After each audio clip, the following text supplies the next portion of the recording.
Yang kami hormati Bapak Ibu Guru, singkatnya semua kita yang hadir pada kesempatan ini. Pertama-tama, marilah kita naikkan puji dan syukur kita kehadirat Tuhan yang Maha Kasih, karena atas berkat kasih, cinta, dan penyertaannya kita semua boleh berkumpul di tempat ini untuk melalui satu kegiatan, yakni implementasi memandu perencanaan pembelajaran. Pada tempat yang kedua, saya ucapkan banyak terima kasih kepada semua kita yang telah hadir bersama untuk melakukan kegiatan tersebut. Semua ini karena tuntutan dalam plafon Merdeka Mengajar. Baik Bapak Ibu, indikator yang saya pilih yakni memandu perencanaan pembelajaran. Upaya sekolah memandu pertemuan perencanaan program anggaran sekolah berbasis data yang berpusat pada peningkatan kualitas pembelajaran. Tujuan melakukan perbaikan pembelajaran anggaran serta pembenahan sistem pengelolaan satuan pendidikan yang efektif, akuntabel, dengan konkret, dengan data yang akurat yang ditarik dari plafon Merdeka Mengajar. Bapak Ibu Guru yang hebat, langkah-langkah penyusunan pembelajaran itu terdiri dari 6 bagian. Yang pertama, analisa capaian pembelajaran atau CP. Yang kedua, membuat perencanaan asesmen diagnostik. Yang ketiga, membuat modul ajar. Yang keempat, perencanaan pembelajaran sesuai karakteristik peserta didik.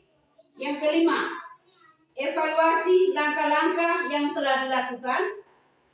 Yang terakhir, rumusan perencanaan pembelajaran.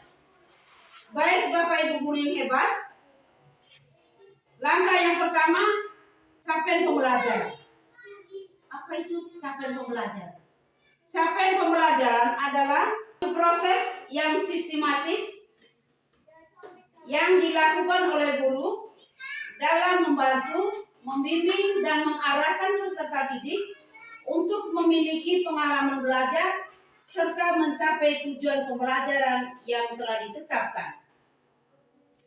Perencanaan pembelajaran meliputi kegiatan perumusan tujuan yang ingin dicapai dalam suatu kegiatan pembelajaran, metode yang digunakan untuk menilai pencapaian tujuan tersebut, materi yang akan disajikan, cara menyampaikannya, persiapan, alat, atau media yang akan digunakan. Yang berikut, apa itu asesmen diagnostik? Asesmen diagnostik adalah asesmen yang dilakukan secara spesifik untuk mengidentifikasi kompetensi, kekuatan, kelemahan peserta didik sehingga pembelajaran dapat dirancang sesuai kompetensi dan kondisi peserta didik.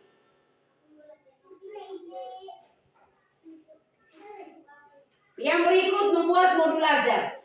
Modul ajar amat sangat penting dalam pembelajaran karena pada dasarnya modul ajar bermanfaat untuk melengkapi perangkat ajar yang memandu guru dalam melaksanakan proses belajar mengajar. Yang dikembangkan harus bersifat esensial, menarik, bermakna, relevan, dan kontekstual, dan berkesinambungan. Hal ini bermanfaat untuk memudahkan guru dalam mengajar dan membuat siswa lebih mudah paham dengan materi yang disampaikan. Yang keempat, perencanaan pembelajaran sesuai dengan karakteristik peserta didik. Setiap siswa memiliki karakter yang berbeda-beda. Oleh karena itu, saat membuat teaching plan, ada baiknya guru juga mempertimbangkan karakter siswa secara keseluruhan. Apabila ada siswa yang aktif, maka guru harus kreativitas, membuat suatu karya, dan sesekali bisa melakukan proses belajar mengajar di luar kelas. Yang kelima, evaluasi langkah-langkah yang telah dilakukan. Bapak Ibu guru yang hebat, setelah melakukan berbagai cara untuk membuat teaching plan, maka guru harus pula melakukan analisis hasilnya. Misalnya saja dari teaching plan yang dibuat, ternyata masih banyak siswa yang kesulitan untuk memahami materi pelajaran yang disampaikan guru, maka guru harus memperbaiki secara keseluruhan.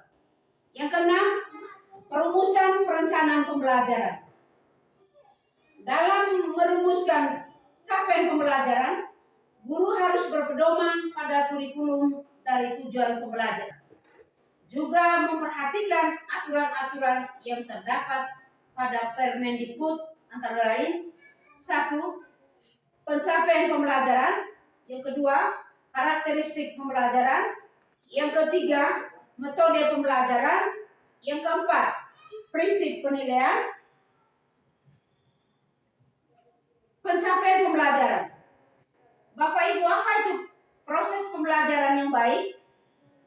Proses pembelajaran yang baik adalah proses pembelajaran yang mampu memberikan pengalaman belajar secara bermakna untuk membuka keunikan potensi dirinya, maksud di sini diri siswa, dalam mengintegrasikan pengetahuan